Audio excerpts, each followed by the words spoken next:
अच्छा, तो अब जीएनपी क्या है? जीएनपी है ग्रॉस नेशनल प्रोडक्ट। ठीक है, अब ग्रॉस नेशनल प्रोडक्ट का मतलब क्या है? सबसे पहले ग्रॉस का मतलब है टोटल। ठीक है, तो ग्रॉस, इसका मतलब कोई कंफ्यूजन नहीं होना, ग्रॉस नेशनल प्रोडक्ट। अब देखिए, जहां पर जीडीपी में ये था कि जो हमारे पॉलिटिकल बाउंड्री में है, इंडियन पॉलिटिकल बाउंड्री में या किसी भी कंट्री के पॉलिटिकल बाउंड्री के अंदर अगर अंदर है, तो वहां पर जो भी काम होगा, जो भी कंपनी कमाएगी, वो उस कंट्री के जीडीपी में होगी। हमने एग्जांपल लिया था विप्रो और माइक्रोसॉफ्ट का। तो ये जब दोनों कंपनी काम कर रहे, तो यहां पर इनकी इनकम है 150 मिलाकर, तो ये 150 जीडीपी हो गई। फैज जो है वो अमेरिका में है और कमा रहा है 10 रुपए, और वो कंट्रीब्यूट कर रहा है अमेरिका की जीडीपी को। अब देखिए यहां पर एक ट्विस्ट, माइक्रोसॉफ्ट ये 50 रुपए क्या करेगी, कहां ले जाएगी? माइक्रोसॉफ्ट ले जाएगी अमेरिका, और फैज फैज काम कर रहा है अमेरिका में, वहीं रहेगा क्या? फैज इंडिया का है, वो पैसे लाएगा इंडिया में। तो यहां पर वो नेशनैलिटी, इंडियन नेशनैलिटी का है, तो वो पैसे लाएगा इंडिया में। ये माइक्रोसॉफ्ट, ये कंपनी अमेरिका की है, तो ये पैसे ले जाएगी अमेरिका को देगी, मतलब अमेरिका ले जाएगी बेसिकली। अब देखिए जीएनपी ग्रॉस नेशनल प्रोडक्ट कैसे कैलकुलेट होगा? सिंपल है, यहां से माइक्रोसॉफ्ट हटा दो और वहां से फैज को उसमें डाल दो।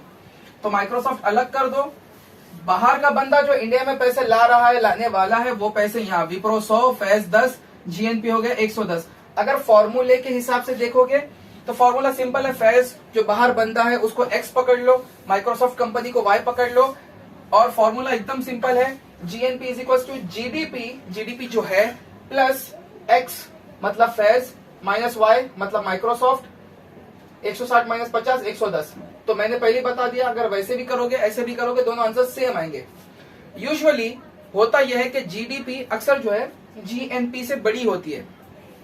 तो जीडीपी जब बड़ी है और जीएनपी छोटी है, तो इसका मतलब यह है कि बाहर की कंपनी जो है वो इंडिया से, हम या जो भी कंट्री में वो काम कर रही है, इंडिया से ज्यादा पैसे कमाकर बाहर जा रही है। ठीक है, तो अक्सर ऐसा ही होता है। अब ऐसी कौन सी कंडीशंस है जिसमें जीडीपी और जीएनपी बराबर बराबर होंगे? दो कंडीशंस है, एकदम सिंपल है। एक टर्म है क्लोज्ड इकोनॉमी। क्लोज्ड इकोनॉमी मतलब ऐसी इकोनॉमी, ऐसी कंट्री जहां पर इंपोर्ट और एक्सपोर्ट या तो होता ही नहीं या फिर इंपोर्ट और एक्सपोर्ट बराबर हो। दोनों कंडीशंस भी कहीं नहीं होती। ठीक है, ऐसा कोई देश नहीं है जिसमें इंपोर्ट और एक्सपोर्ट जीरो हो। किसी ना किसी को बाहर से कुछ लेना पड़ता है या बाहर भेजना पड़ता है, तो इंपोर्ट और एक्सपोर्ट होता ही है। हाँ, इंपोर्ट और एक्सपोर्ट बराबर हो ये भी नहीं हो सकता, कभी नहीं हो सकता। ठीक है, तो मुझे तो चांस ही नहीं है कि इतने मिलियंस एंड बिलियंस ऑफ, मान लीजिए कि 1285 करोड़ 780 रुपए हो गए।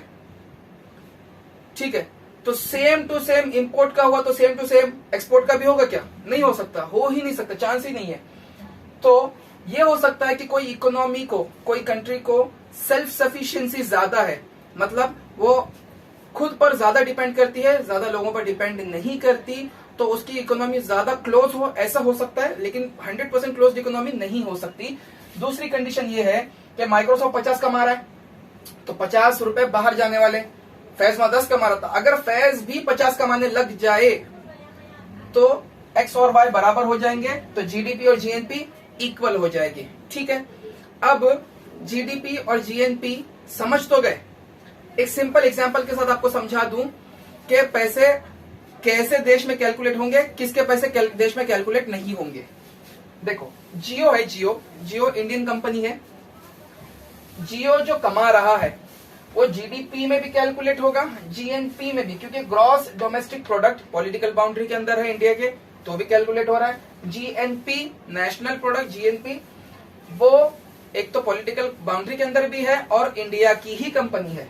On the other hand, on the contrary, अगर वोडाफोन जो है जीडीपी में तो कंट्रीब्यूशन कर रहा है लेकिन जीएनपी पे नहीं, क्योंकि वो बाहर की कंपनी है। टाटा मोटर्स है, जीडीपी जीएनपी दोनों में होगा, लेकिन टेस्ला जो है वो जीडीपी में करेगा क्योंकि उसकी मैन्युफैक्चरिंग यूनिट इंडिया में है, लेकिन वो अपने पैसे बाहर ले जाएगा, इस वजह से वो जीएनपी में कैलकुलेट नहीं होगा।